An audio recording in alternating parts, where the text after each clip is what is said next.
Jean-Marie Serroni, c'est vrai que dans tous les médias, on essaie de comprendre qui est derrière Macron, enfin, qui est la puissance financière d'Emmanuel Macron. On pourrait se demander aussi qui est l'éminence agricole derrière chaque candidat. Alors quand on regarde les programmes des candidats, on se demande effectivement comment ils ont été construits. Et quand on regarde quels sont leurs porte-paroles, parfois ça varie, c'est pas toujours simple à repérer. Si on passe en revue par exemple Marine Le Pen, elle a un programme en 144 mesures dans lequel il y a 6 mesures spécifiquement agricoles. Et on voit souvent apparaître le nom de Gilles Le Breton, un député européen.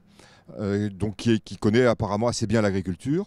Du côté de François Fillon, c'est vraisemblablement le programme agricole qui est le plus épais en volume, sans préjuger de qualité, mais en volume. Donc avec énormément de mesures, on voit que c'est un programme qui a été préparé de très longue date, qui a été enrichi.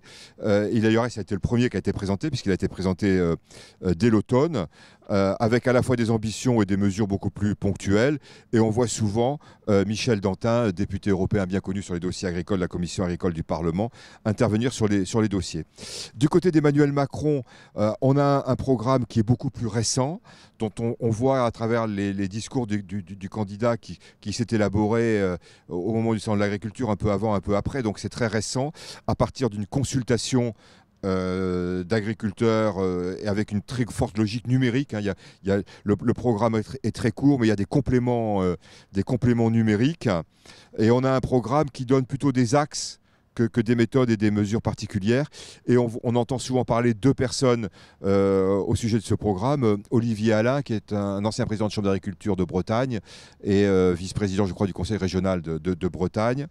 Et Audrey Bourrelot, qui est une responsable d'une association, d'une société Vin et Société, et qui est plutôt quelqu'un qui vient, je dirais, du commerce et du marketing des produits agricoles. Du côté de Benoît Hamon, c'est vraisemblablement le programme qui est le moins fourni en matière agricole. C'est un programme extrêmement synthétique qu'il a rédigé avec quelques mesures sur l'agriculture. Et on voit souvent comme porte-parole également un député européen, Éric Andrieux, qu'on entend souvent s'exprimer sur l'agriculture et donc qui est le porte-parole de Benoît Hamon sur les questions agricoles. On imagine qu'il a contribué à ce programme. Et du côté de Jean-Luc Mélenchon, il a son programme et il y a un programme spécifique, un petit livre spécifique en numérique qui a été fait sur l'agriculture, qui a rassemblé visiblement un certain nombre d'experts qui développe cette notion d'agriculture, cette vision. Il développe d'ailleurs plus une vision qu'un programme d'une agriculture écologique et paysanne. Donc on a des logiques de programme extrêmement différents, des niveaux de maturation de programme visiblement très très différents.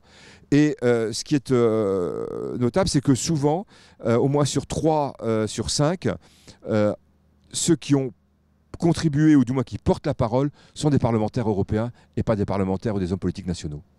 Jean-Marie Serroni, à demain.